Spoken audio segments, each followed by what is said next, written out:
Many friends in the audience, thank you. It's really a great honor and a pleasure to be able to welcome Senator Bob Menendez here with us today. Talk about transatlantic relations in a changing world. And I think you'll agree that not only is the world changing and rather challenging, but transatlantic relations have been a bit challenging recently too. So there's a great deal to talk about. Let me also mention how delighted we are to have Ambassadors Sondland and Gidwitz with us here today as well. We're delighted always to work with all three U.S. missions here in Brussels, so thanks for being with us. Our mission at GMF is very simply to strengthen transatlantic relations, and we're looking forward to the discussion today, to the Senator's remarks, to our debate. Let me just say, many of you, of course, will know Senator Menendez, but just to say he served in Congress for 27 years, first in the House and then in the Senate since 2006. He was chairman of the Senate Foreign Relations Committee from 2013 to 2015, and since then he has been the ranking member or the senior-most Democrat on the committee. So a very important person in our system and a very important visitor to Brussels to talk about these issues. Just a word on how we're going to organize this morning. We will have the Senator's remarks, and then afterwards we're going to sit down for a bit of a conversation here and then open it up to all of you for question and answer. So again, Senator Menendez, thank you for being with us. The floor is yours. Thank you.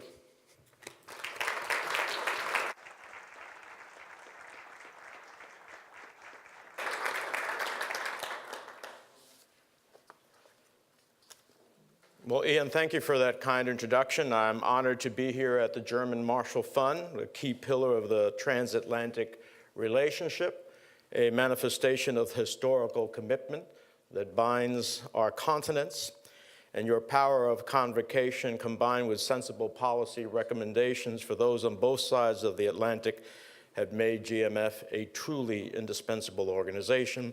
So thank you for your leadership and the efforts of your incredibly fine staff. I want to recognize our ambassadors. We're thrilled that with your very busy schedules that you've taken time to be here. Ambassador Sondland and Ambassador Gidwitz, thank you very much for joining us. We meet here today on the 5th anniversary of the start of Ukraine's revolution of dignity. The courage shown by the Ukrainian people during those uncertain days is a true testament to the Ukrainian spirit and a simple but powerful desire for true independence and sovereignty. In the weeks that followed February 18th of 2014, Russia would begin its illegal occupation of Crimea and invasion of eastern Ukraine. On this anniversary, I want to express my solidarity with the Ukrainian people as this conflict grinds into its 6th year. May it be the last. We also meet this morning at a time when the transatlantic relationship is under serious strain. We can point to specific actions from the Trump administration, its decision to withdraw from the Paris Climate Accords, its imposition of steel tariffs, but more fundamentally, its downgrading of long-held universal values of democracy and human rights, of the importance of these shared values in driving our strategic partnership, all having dealt serious blows to the relationship with our friends in Europe. I come before you as a strong advocate and supporter of the transatlantic relationship, which truly has served as the basis for so much progress across the globe since the end of World War II. This relationship has served as the basis for peace, the basis for growth and prosperity. American presidents have consistently looked to European capitals over the decades and joined forces to accomplish great things. And leaders across the continent have been able to rely on those in the Oval Office. If we think of that period of time, the fall of the Berlin Wall, the Paris Climate Accords, diplomatic efforts to counter common adversaries like Russia, Iran, North Korea, responding to the challenge of a rising China, building democratic institutions and advancing human rights abroad. Simply put, the United States is stronger, safer, and more prosperous when we work in concert with our friends and allies in Europe. The German Marshall Fund itself is a tribute to what America and European partners together can achieve. Bilateralism as if it were an ideological end unto itself. as if the multilateral institutions the United States and our European partners spent over half a century building were not born of common values or shared challenges, as if we lived in a world where countries and our citizens exist in isolation. That, of course, belies history and reality. Working with our allies and partners is the most durable way to ensure that we meet and sustain mutual goals of peace, security, and prosperity for all of our citizens, that we build and support institutions that respect and build upon those shared values. Now, do we always see eye to eyes? Of course not. But as democratic societies founded with a respect for freedom of thought and speech, we recognize that differences of opinion are only natural. That's why we build multilateral institutions that empower us to work out the difference and find common ground. That's how we achieved such historic progress over the last 70 years. And that's how the United States and Europe will counter the threats and seize the opportunities that await us in this century. So instead of attacking our friends in Europe, as President Trump has done, we should redouble our efforts to find areas of common ground and common interest. In a world where we need to work together to face real threats, I, for one, humbly believe that the United States should lecture less and lead more. Lecture less and lead more. Now, what do I mean by lead more? Instead of diminishing support for democracy, devaluing human rights, and disregarding long-held freedoms of the press and expression, we should be expanding space for civil society, fortifying our commitment to universal human rights, and advancing journalistic freedom at home and abroad. Instead of attacking regional and international institutions, we should be working constructively to ensure that they are responsive to the concerns of our people and resilient enough to grapple with new challenges. Instead of imposing tariffs on China, we should lead an international effort at the World Trade Organization to make Beijing abide by its international trade commitments. Instead of simply calling for energy diversification in Europe, we should more proactively encourage and incentivize the private sector, as well as involve countries to finalize projects like the Eastern Mediterranean pipeline. Instead of precipitously withdrawing from Syria and abandoning those that fought alongside us, we should finish the job of eradicating ISIS from the region and call upon our allies to bear part of that burden. That are examples, my friends, of what I mean by leading with allies, not lecturing. My friends, efforts such as those shouldn't be dismissed as some kind of idealistic pipe dream. I'm not advocating that we naively see the world only as we would like it to be. I'm calling on us to strengthen our multilateral institutions out of a recognition that in the 21st century, insularity is a dead end. The answer to the challenges we face cannot be reflexive nationalism and nativism. These sentiments nearly tore both my own nation and this continent apart for over centuries, and they can do it again. That's why giving them a platform and amplification is so dangerous and reckless. It's time we get back to the fundamentals. Instead of brazenly attacking long-standing institutions that have served to keep the peace since 1945, we must ask ourselves, what can we do to restore and reform their central pillars? What can we do to strengthen the transatlantic bond? I have a few ideas. First, I believe change begins at home. We must defend our alliances by making it clear to our people exactly what is at stake. Nothing short of peace, prosperity, and democracy itself. We must call out political parties and leaders who stoke hatred and division and instead strive for a political discourse that appeals to the highest hopes of our citizens rather than their worst fears and instincts. Of course, this is about more than rhetoric. We cannot ignore conditions at home that serve as breeding grounds for various strains of populism and nationalism. Economic insecurity, displacement from globalization and technological change, the shrinking of wages, the concentration of wealth. Throughout history, autocratic leaders have taken advantage of these anxieties. As democratic leaders, we must address its root causes. Second, like-minded public servants on both sides of the Atlantic must renew efforts to support the democratic process, civil society, and human rights abroad. Repressive corners of the world have grown even darker in recent years as dictators and despots find themselves subject to less scrutiny from the United States and others in the international community. Many of our friends and partners in Europe have come to expect that the United States would be a steadfast partner in supporting these values of democracy and human rights, that we would unequivocally stand on the side of real freedom, of good representative and respectful governance. As someone who has been a champion of these values over nearly 3 decades in the House of Representatives and the United States Senate, I was saddened to see that the venerable organization Freedom House downgraded the United States in its annual survey of political rights and civil liberties in 2018.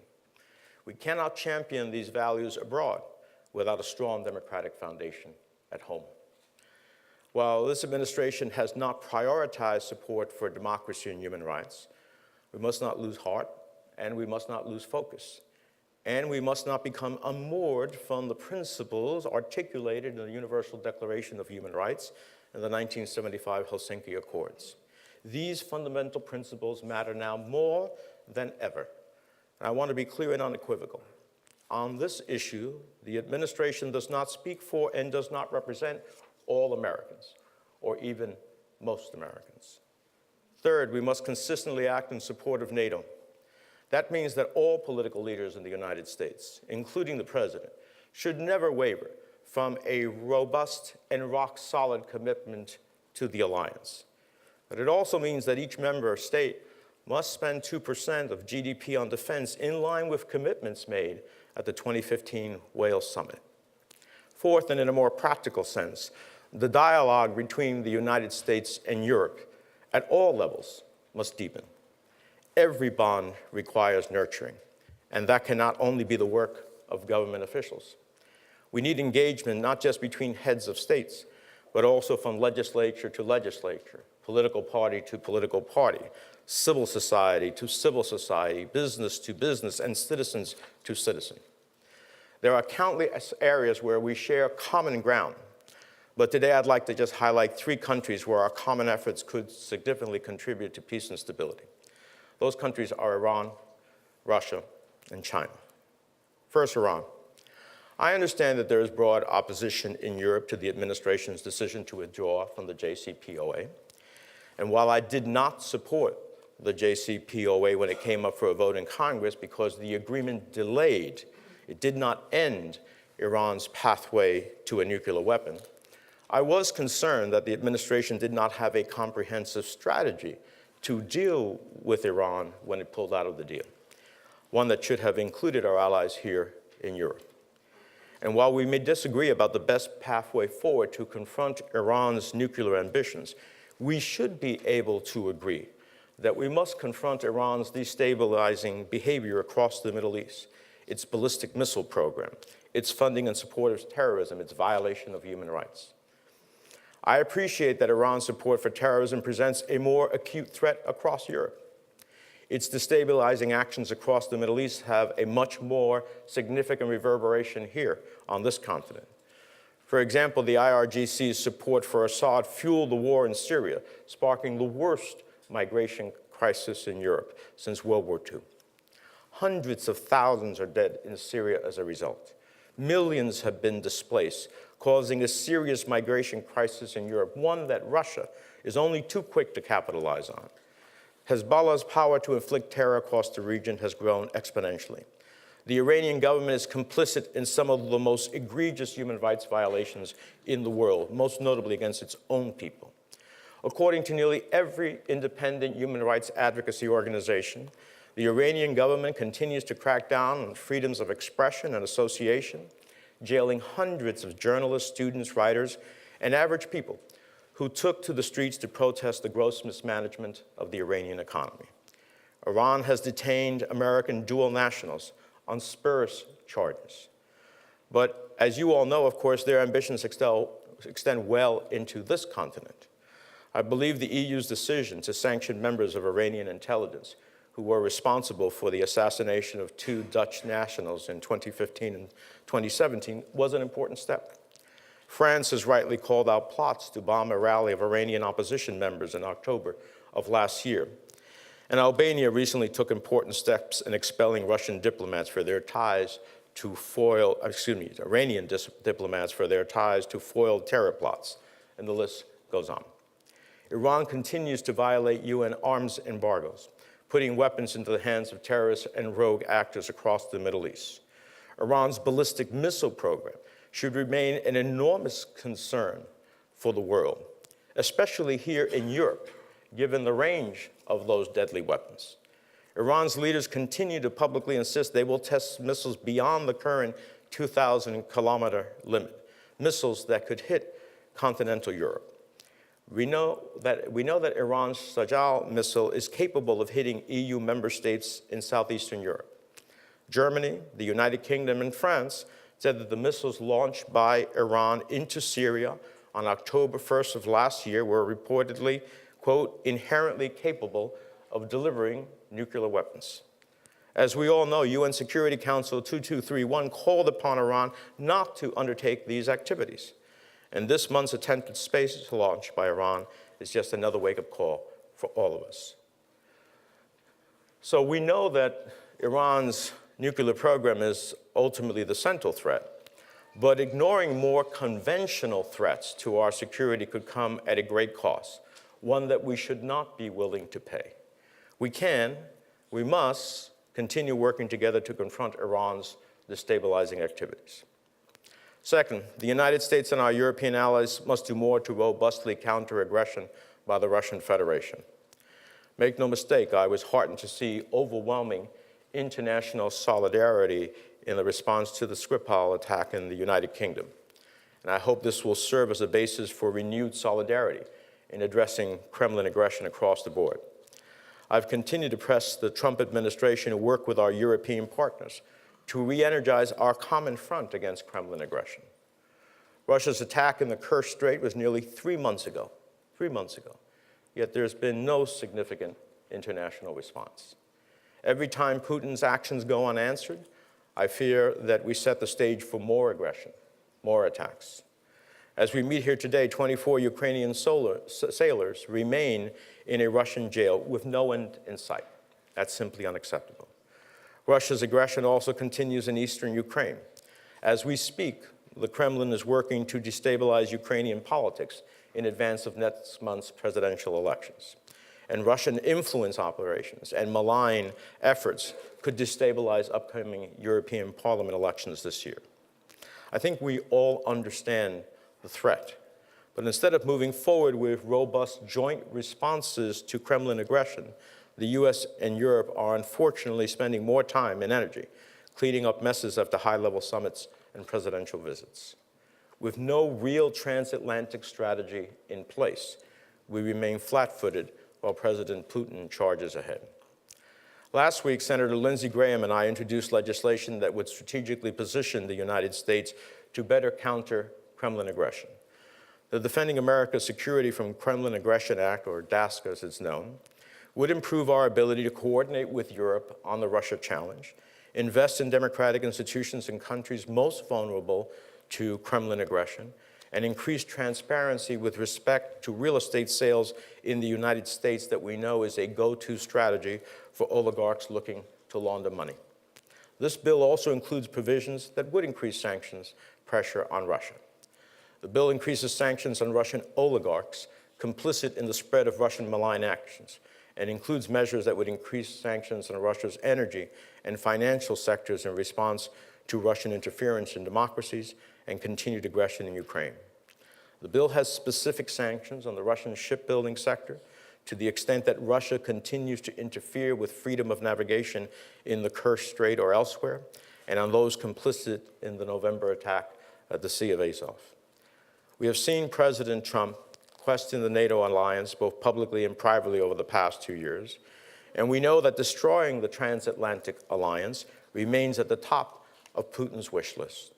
Our bill also includes an important provision that would prevent any president from pulling the United States out of NATO without Senate approval.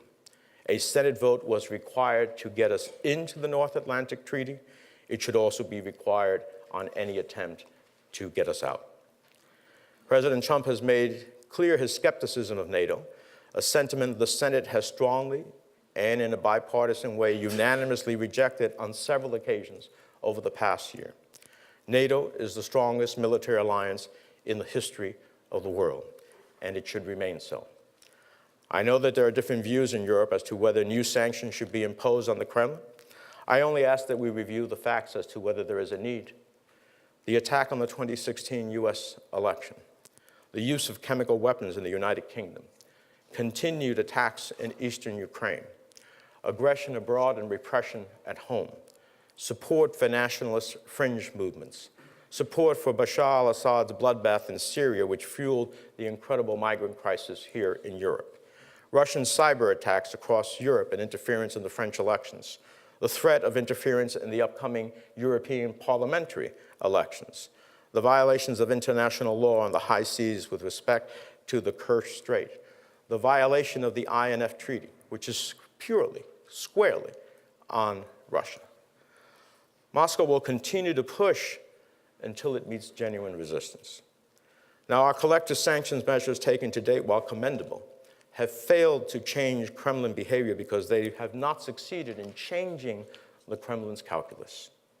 I believe that increased sanctions pressure should be done in coordination with Europe, and we have to take a balanced and smart approach. Increased pressure on Russia's energy sector must come alongside of a new effort to support Europe's energy diversification, such as the East Med pipeline. Increased focus on coordination with Europe must come with a new office at the State Department focused on sanctions diplomacy. Increased vigilance against Russian malign influence must come with more resources for the State Department's Global Engagement Center and the NATO-EU Hybrid Center and other non-governmental efforts in the US and Europe. I know that increased sanctions pressure is difficult in a consensus-based organization like the European Union, but the stakes are too high, and the threat from the Kremlin is too great. This imperative for cooperation with Europe on sanctions is so important that we included a whole title in our bill that mandates the administration to report on diplomatic efforts to build bridges on sanction implementation. The bill establishes an office at the State Department which would solely focus on sanctions diplomacy, something that many European friends have asked for over the past 2 years. Let's build the infrastructure for a better dialogue on these issues, while also focusing on results and a stronger, more effective pressure track with the Kremlin. Working together, working concretely. This is what I mean by America leading, not lecturing. As a champion of the transatlantic relationship and a friend of Europe, I hope that you agree with how I've characterized the threat. And instead of allowing Moscow to drive a wedge between us, I hope we can work together in devising a credible response and deterrent. Thirdly, China. Responding to the rise of China falls squarely in the mutual interests of the United States and Europe. As China assumes a global role and the Belt and Road Initiative expands around the world, the United States and Europe must be present at the creation, able to shape and set standards for the 21st century. We must actively work closely with recipient of Belt and Road countries to strengthen their ability to negotiate good terms in Chinese investment. We must make every effort to ensure that the rule of law in these developing countries is not washed away in a flood of Chinese cash. We may not be in a position to counter euro for euro China's state-owned enterprises or checkbook as it builds infrastructure around the world, but we also don't need to be so. That's not where our competitive advantage lies. We are ideally positioned to help countries protect themselves and their people under a rules-based order by setting standards, by standing up for human rights, including labor and the environment, by supporting institutions that allow the weak to arbitrate fairly and justly with the strong, by offering technical assistance and diplomatic backing. I would add that our transatlantic China strategy must include joining forces on trade. China's predatory and mercantilist practices challenge both sides of the transatlantic economy.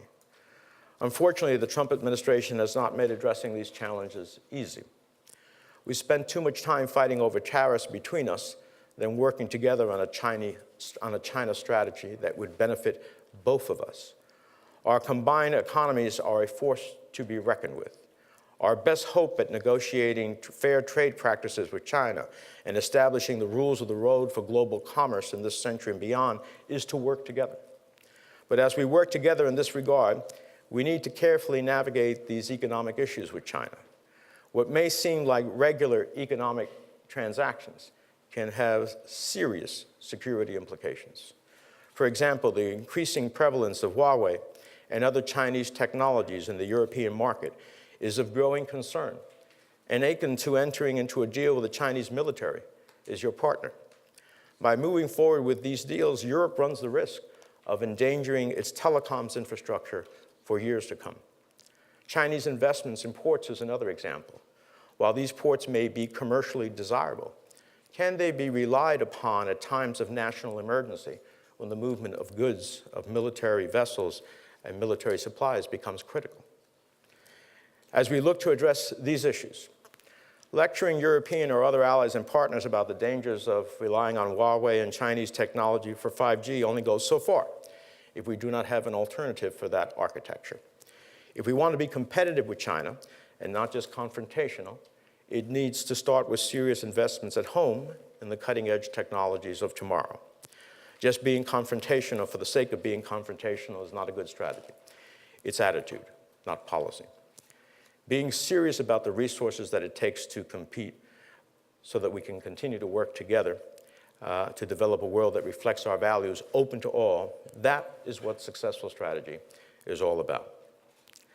The United States and Europe have spent decades working to build a rules-based international order that supports stability, preserves peace, and advances economic opportunity for all. Yet these rules of the road are under steady assault by Iran's support for terror, a revanchist Russia, and a rising China. We face serious threats to our democratic institutions, our security, our values, and our economies. Only together will we overcome them. Looking back, the Marshall Plan showed the United States at its best. It was indeed a substantial commitment by American taxpayers. But we should not look at George Marshall's efforts in purely altruistic terms. I believe that the investment under the Marshall Plan has paid us dividends in the form of an international system that allowed democracy, economic growth, and innovation to flourish.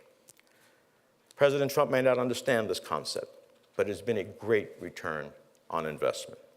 These rules of the road have kept the peace. These rules of the road, embedded in our institutions, have given us economic progress and provided a better life for tens of millions of our people. I'm not suggesting that the world should be frozen in amber. Yes, we need to be open to reform, refinement, and adaptability. New technologies, new challenges, the changing distribution of power around the world all suggest that we must be flexible in adopting and readapting the transatlantic order for a new era. Our transatlantic architecture and the values it represents must remain central, however, to this new era as well. The wholesale dismissal of the values and institutions that have served us so well is not only destabilizing and short-sighted, I believe it's dangerous. As I wrap up, I want to quote from George Marshall's speech to the UN General Assembly in 1948. In it, he said, and I quote, "We will not compromise essential principles. We will under no circumstance barter away the rights and freedoms of other peoples. We earnestly hope that all members will find ways of contributing to the lessening of tensions and the promotion of peace with justice. The peoples of the earth are anxiously watching our efforts here. We must not disappoint them." At its core, that's the purpose of the United Nations and so many other important institutions we helped develop to keep the peace in the post-war period. And the sentiment expressed is still important today. I'm the senior Democrat on the U.S. Senate Foreign Relations Committee, recently reelected to a 6-year term. I believe in the values that I have described here today. I have many colleagues, both Democrat and Republican, who believe in these values as well. Some of them have just started 6-year terms. These values, honed in close friendship with Europe for decades, are who we are. These values represent the best of aspirations of America. And those fundamental core principles do not change, cannot change, and will not change because of any one president. Make no mistake, Our system is being challenged in ways we haven't seen in over a century.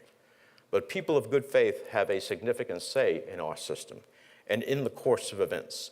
And many have pledged to protect and defend these institutions both at home and abroad. In closing, Americans are more secure because we have friends in Europe. And Europeans are more secure because they have friends in America. Americans are more prosperous because we have friends in Europe. And Europeans are more prosperous because you have friends in America. Both Americans and Europeans will have a better future if we build upon and strengthen the transatlantic architecture constructed over the past 70 years. Our shared values, our respect for a rules-based international order, our respect for democracy and human rights. These are the fundamentals of the transatlantic partnership. They are what has changed the course of human history for the better. I stand before you as a proud transatlanticist, one who believes in the limitless possibilities the United States and Europe can accomplish when we work in concert. One who believes that the strength of our leadership comes through our alliances and not simply lecturing. The path ahead may be rocky. The challenges may be great. But I believe in the people of good faith on both sides of the Atlantic who have pledged to protect and defend our democratic institutions both at home and abroad. No one else will defend our vision of peace and stability, free and fair competition, and a rules-based order. It is up to us. As transatlantic partners, only we can secure our future together. Senator Robert Kennedy famously would often say, "Some men see things the way they are and ask why. I dream things that never were and ask why not." As we meet here in Brussels, we should look to our common future. We should look to the possibility of a revitalized transatlantic bond. We should look to a renewed commitment to our democratic principles. And we should ask, why not? Thank you very much for listening, and I appreciate your being here.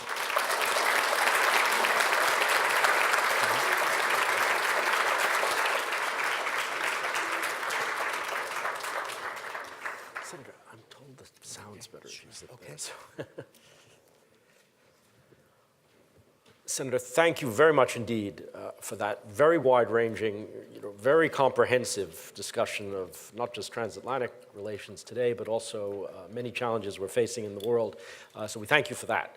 I'm also conscious of your time, of our time, and I want to make sure we have enough time for Q&A from the audience. But maybe before we get to that, if you agree, we have just a couple of questions, a couple of things that occurred to me as you were speaking. You touched on a lot of very big issues. One of the ones you touched on was the basic U.S. interest in what Americans like to call the European project. It's not often called that here, but anyway, in the EU. Say a word, if you would, about how you see the military part of that. There's a lot of talk in Europe at the moment about, a European army, strategic autonomy. In essence, Europe not only spending more, but doing more, in some cases on its own, for its own security. Is that in American interest? I think what's in American interest and Europe's interest is the strengthening of Nato, which has proven itself to be the most significant security architecture in nearly 3/4 of a century, and that has helped provide for peace and stability in the world, and doing everything we can in that regard. Now, that requires we still, as the United States, have the overwhelming burden in terms of actual cost, in terms of what we provide, and that means that having our allies move to their committed goals is an important one. But everything we can do to strengthen NATO, I think, is incredibly important. We have new challenges. We have cyber attacks and how we deal with the question of cyber warfare. That is a new reality of this century. We have irregular forces as a new concept. How does NATO deal with the concept of irregular forces, for example, as what's happened in Ukraine? So from my perspective, strengthening this relationship and building upon it is the singular most important thing that both Europe and the United States can do for its mutual security. Thanks. Afghanistan. There is, I'm interested if you agree, a kind of new debate in the United States about Afghanistan after almost 2 decades of presence there, throughout most of that period with major partnership from Europe. Where do you see that? Is it time to get out? And under what conditions? Well, look, after 17 years of incredible shed of American lives and national treasure, we would hope to get to the point that Afghanistan can be self-sustaining. But a precipitous withdrawal from Afghanistan, as a precipitous withdrawal from Syria, is not in our national interest or that of the world. So I applaud the administration in its effort to have a peace dialogue with the Taliban. But the Taliban must prove not only that, in fact, they say that they will be committed to an Afghanistan that won't be a launching pad for terrorism, but they have to disassociate and sever themselves from the very ties that are the essence of terrorism in the world. They must ultimately enter into a negotiation with the Afghan government. Otherwise, there will be no resiliency in any such peace. It would be a brittle peace at best. So I appreciate the move in that direction, and one must be cautiously optimistic. But if we ultimately withdraw precipitously, then it seems to me that all the blood and national treasure that we have shed there, and that's our allies have shed there, would ultimately leave us in a vacuum without the ability of the Afghans to sustain themselves in the long term. So as someone who voted against the war in Iraq, and I was in the minority when I did that, when I was in the House of Representatives, I'm not someone who, nilly-willy likes to see U.S. military engagement abroad. But there's also a reality of the ground, and that reality right now dictates that we're going to have to, from my perspective, and I think it's a bipartisan view that's been expressed in the Senate on both the question of precipitously leaving Syria and Afghanistan, that you have to have the conditions precedent necessary in order to do that. That is our aspiration, but first you have to have the condition precedent. Say just a little bit more, if you could, about the U.S. and the Middle East these days. I mean, this is a perennial concern on this side of the Atlantic. There are obviously new dynamics at work in the region, but also in some of our key alliance relationships, including with Egypt, with Saudi Arabia. Just what are you focused on these days? Where do you see that going? Is it still as much of a priority as it was in previous years? It is. I mean, I think the security of the world dictates it. Certainly the region dictates it. And we need to constantly work to engage our allies in the region and to bring others in common cause. However, having said that, I'm concerned that we also need to stand up for certain core principles that America has in this process. I find it abhorrent that we have not moved on the assassination of Jamal Khashoggi in a way that speaks, even in a good relationship, one has to stand up for these principles. And so as the senior Democrat on the Foreign Relations Committee with its former chairman, we invoked a provision of something called the Global Magnitsky Rule law, which allows the chairman and the ranking member to ask the administration for a determination. In this case, we asked for a determination on the Crown Prince of Saudi Arabia as to whether or not he was expressly involved in the murder of Khashoggi. And we did not get an answer. So we're going to continue to press that, including legislation that we have introduced in a bipartisan fashion on what we call the Saudi Arabia Accountability in Yemen Act. So we have allies, and we are willing definitely to work with our allies in common cause, but we also need to stand up for certain core principles, and this is one of them. Senator, in a very different sort of sphere, there are a lot of issues that have been contentious between the United States and Europe, but on some issues we seem to be roughly on the same page. And I'd be interested if you would talk just for a moment about Venezuela, for example, and where you see U.S. policy going on Venezuela and how you see the opening for cooperation with Europe. Well, I'm really pleased to see so many European countries have recognized Juan Guaidó, who is the legitimate interim president of Venezuela under the Venezuelan constitution. under the Venezuelan constitution. Most of Europe, as did most of the Western world, did not recognize the illegitimate election of Maduro.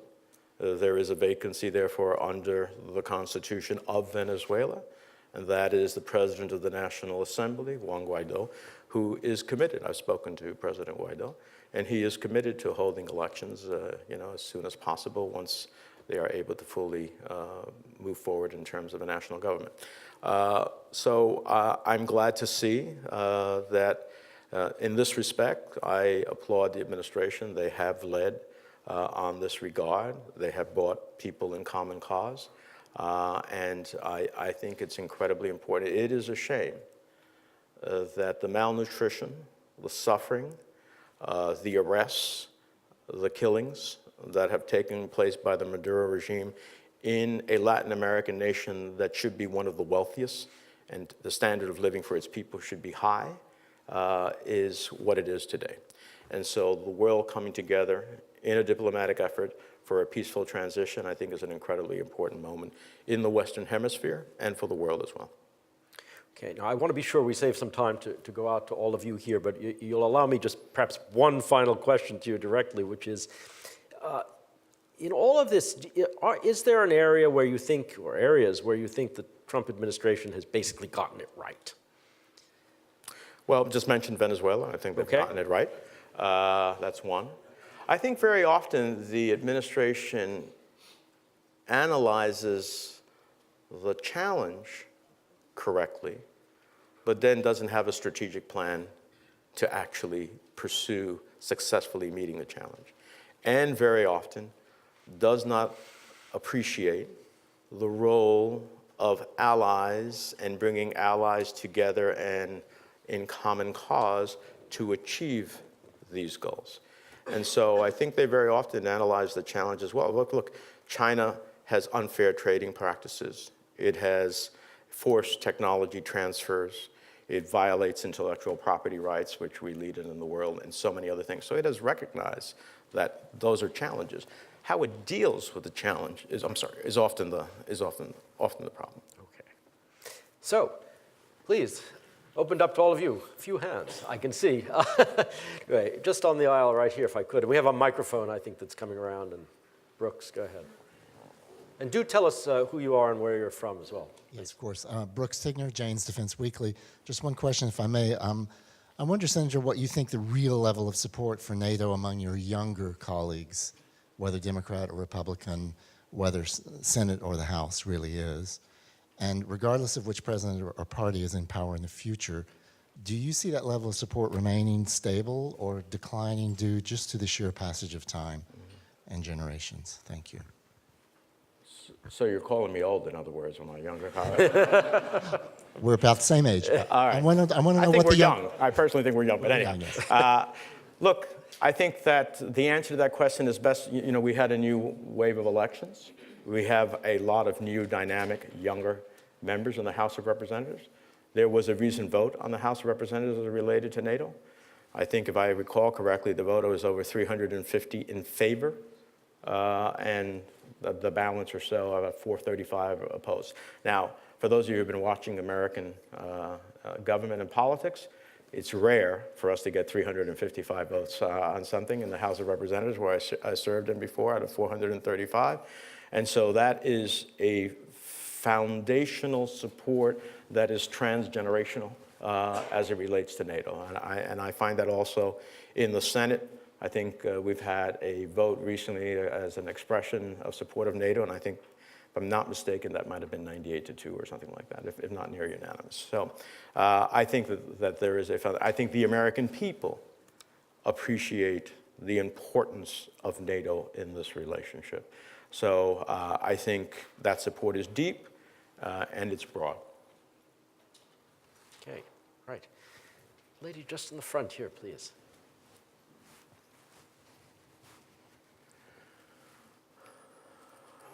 Just right here, please. Thanks. Good morning, Senator. I'm Federica Faxio from UISS. I was wondering if you could tell us more about DASCA, and in particular, there's a provision that you mentioned regarding NATO and a requirement for 2/3 of the Senate to withdrew from NATO. I was wondering how this bill that you introduced relates to the NATO Support Act, if you could. No. So because there is this deep and wide support of the U.S.-NATO Transatlantic Alliance as manifested in NATO,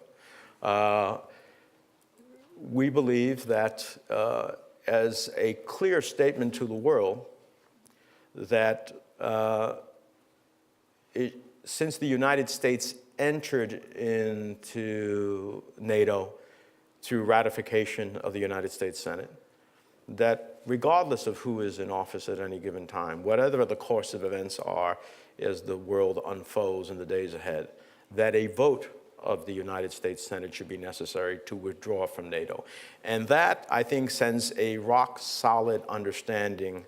If you couple it with the expressions of the votes that have been taking place in the Senate and in the House in support of NATO, you understand that not only is there two-thirds, there's far beyond two-thirds of support. So that would basically make it very clear that no one's going anywhere as it relates to NATO. The United States certainly is not. And I think that's an incredibly important mechanism at this point in time. And so we feel that that's an important part of DASCA. And there are some in the House who have sought to do that just separately and standing alone, which of course I'd ultimately support, but I think it's an important part of DASCA as well. Right. Perhaps could go just on the aisle in the back on the left, yeah. Thanks. Thank you very much. Niklas Novaki from the Wilfried Martin Center for European Studies. Senator Menendez, could you say a little bit more on what you see as the European Union's role specifically in the transatlantic relationship? And I'm asking this because it seems that under the current administration, the rhetoric towards the EU has turned a little bit more negative, and we hear things such as the European Union is an adversary of the United States and that it was set up to take economic advantage of the US. So if you could say a little bit more on this subject. Thanks. I think there is strong support for the European Union as an institution. I think while it was Europeans who decided to come together in common cause, I think the United States was very supportive of those efforts. We will, as in any bilateral or multilateral relationship, have differences. We have differences, for example, on how we deal with Iran. We need to work out to find common ground on that. We have trade differences, and all we seek as a country is fair trade, a level playing field, and we would be happy to subscribe the same standards that Europe wants to apply to us as we would apply to them. I'm not sure that they would be happy with that, but that would seem to be fair. Anyhow, there are challenges, but as an institution, I think there's incredibly strong support in the United States and certainly in the Congress for the EU as an institution. In fact, bringing the EU together at the end of the day is it certainly has enormous economic values, but it also, I think, brings Europe together in a way that expresses itself to core commitments to universal values that we share with our transatlantic partners. And I think that that's incredibly important as well. Okay. Corinna, please. Hi, my name is Corinna Hurst from the German Marshall Fund. Europeans are often very puzzled about the fact that the US only has two political parties, Republicans and Democrats. Now, since the midterm elections, very diverse, but there are also internal debates going on. And I was wondering, could you comment a little bit about where you see both parties are going? On the Democrat side, we have the Justice Democrats really wanting to push a bit more to the left. The Republicans, we haven't really heard anything about the Tea Party members recently. Also, there's a lot of surprise among the Europeans that the Republicans even followed President Trump to such a degree because he isn't really seen as a Republican. So could you say a bit more about where you see both parties going in the future? Thanks. Yeah. Next question. No. I'm just kidding. Let me talk about my own party first, because I have more expertise in that than I am in the other one. But look, from my perspective, And if, in my remarks, you heard me say that we must confront the challenges in our respective countries that are real at home if we are to strengthen our relationship abroad. That includes the challenges of this new century in terms of displacement of workers, of artificial intelligence, and how we deal with that in terms of what it will mean in the employment field and the displacement that will take place of that. How do we deal with that intelligently? We have the concentration of wealth. We have inequality that creates a challenge. So for my own party, we have universal values. Those universal values are expressed, regardless of what spectrum you are in our party, by a belief that government can be an agent for good, that it can help to create opportunity, that in creating that opportunity, regardless of the happenstance of what station in life you were born into, that there is a place for it. In my own case, I am the son of refugees, born in the United States, grew up poor in a tenement in New Jersey, first in my family to go to college and then go to law school. If you told me that I could rise to be one of 100 United States senators in a country of 320 million people at that part of my life, I would have said, that isn't likely. But it is the promise of America fulfilled. It is a promise we fight to keep true for future generations of Americans. So there's a lot of interest about our party supposedly moving to the left. From my perspective, we lost the last presidential elections because we did not have an economic message to middle America. So I would go around when I was campaigning for Hillary Clinton, and I would say GDP growth is rising slowly, but other countries in the world were in recession or near recession. We had 6 years private sector job growth, all-time high stock market, all-time low interest rates, and a whole host of macroeconomic numbers that were very compelling. And people would come up to me after these rallies and say to me, you know, Senator, that's all true, but in my life and that of my family, the son I send off to college is back at home living with me because they can't find a job. I have a loved one who I'm taking care of, and it's an enormous challenge, but I'm doing it out of absolute commitment and affection. I have postponed my retirement age because I don't see myself making ends meet at that age. And the American dream is if I work hard and play by the rules, I get ahead. Well, I'm working really hard, and I'm not getting ahead. And who's the guarantor of the dream? It's you, the government. So you guys must not be doing your job, so let me shake it up and vote for people, you know, who are totally not in a traditional context. And so I believe that's in large respect why President Trump won, because in his own way, he and Bernie Sanders at the time, in different ways, talking to the same segment of the American society, which I sit on the Senate Finance Committee that deals with all tax and trade policy in addition to the Foreign Relations Committee. And I had my tax guy look, because I heard this so many times, I said, where is median income for American families in real dollar terms? And 2 days later, he came back and he said, they're stuck in 1999 in real dollar terms. At the time of the election in 2016, that was 17 years of stagnant income. So this part of America, which is the backbone of America, was feeling totally unattended to. And the president spoke to them in terms of, you know, the Mexicans and the bad trade deals and all those things. Bernie Sanders talked to them about income inequality and the rigged system. But they struck a responsive chord with this part of the electorate, which is still, I think, a challenge as we move into 2020. So I hope that our party is less about going to the left or the right. I hope our party has a strong economic message that middle America sees themselves as realizing their hopes and dreams and aspirations. And if we do that, I think we will be successful in the 2020 elections. As to the Republican Party, look, my own view is that as I listen to many of my colleagues privately, and of course I will never divulge any of their names, the reality is they have a different view in many cases than the president. But right now, at this moment in time, he has captured the Republican Party as his party. It is not the party that I have known and grew up with over a lifetime of public service, which was fiscally conservative and socially moderate. It's changed transformationally. And so they are afraid of standing up to him in the context of the electoral consequences they face. And so that's part of the dynamics going on. Mm-hmm. Senator, I'm conscious of your time. I'm also conscious of our time. And with apologies, perhaps we can take one more, because I do want to keep you on schedule. Yep. Ambassador Vandala, please. Thank you very much for your remarks, Senator. I have a question which comes to mind after so many years in the United States and so many years as ambassador to NATO. You made a point which we have heard and over again, rightly so, about the huge difference in defense spending on the European side and the defense spending on the American side. Point well meant, point well taken.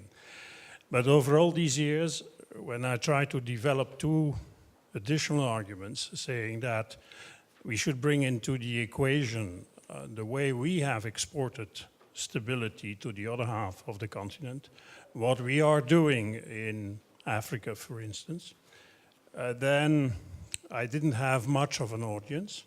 If I made the argument that, yes, we should do more together, but it would even be better if the European countries did more, but together. There again, I felt the reticence, yes, you're Europeans, you have to do more, but don't do too much together because you risk impairing the transatlantic relationship. And I would like to hear you on these types of arguments, why they don't receive that much of an audience. And secondly, if by giving it an additional audience, we would create commonality, which I, as a transatlantic believer, would applaud. Thank you. Mm-hmm. Well, if I understand your question correctly, look, I believe we certainly should look at the totality of our commitments abroad, both we, the United States, as well as the EU and NATO. Those are important. But if we were to add our commitments abroad outside of our military expenditure, then again, the number would go up dramatically. We dramatically spend, as someone who's been an advocate in the committees for some time on international economic development, on diplomacy, on democratic governance issues, on rule of law issues, on a whole host of ways in our efforts to help people in global health. I'm proud of the United States leading the way in meeting the challenge of AIDS globally and malaria and other critical health issues. So if we added that into the equation, that would also dramatically create an imbalance. So I think we should consider the totalities, but NATO has a specific purpose. It has a specific mission. And I believe that our biggest deterrent against global actors, whether they be non-state actors, or now more recently, the resurgence of facing state actors like a revanchist Russia, comes to the strengthening of the alliance and the resources that the alliance has that makes any potential opponent understand the consequences of such an engagement. So I'm always open to considering other things, but this is the core of our security architecture. It has served us well. It doesn't mean that it cannot be improved upon, but it ultimately has been the essence, a foundational element of peace and stability for nearly 3/4 of a century. And I'd like to see us bring it now into the 21st century to meet the new challenges that we have so we can enjoy another, hopefully, century of peace and stability in the world. Senator Menendez, thank you very, very much indeed. Thank you, Ian. I appreciate it. That was really a fantastic conversation. You're always welcome back at GMF. We have to do another event where you'll come back and talk about American politics. I think there would probably be an audience for that as well. Our thanks to you again, our thanks to your staff. It was a pleasure to work with you. Let me also just say a special word of thanks to my colleagues at GMF who put this together, and especially my colleague from Washington, Rita Jo Lewis, and her Congressional Affairs team. This would not happen without them, so thank you, Rita Jo, very much. Thanks to all of you again for being with us, and we look forward to seeing you again soon. Thank you. Great. Appreciate it.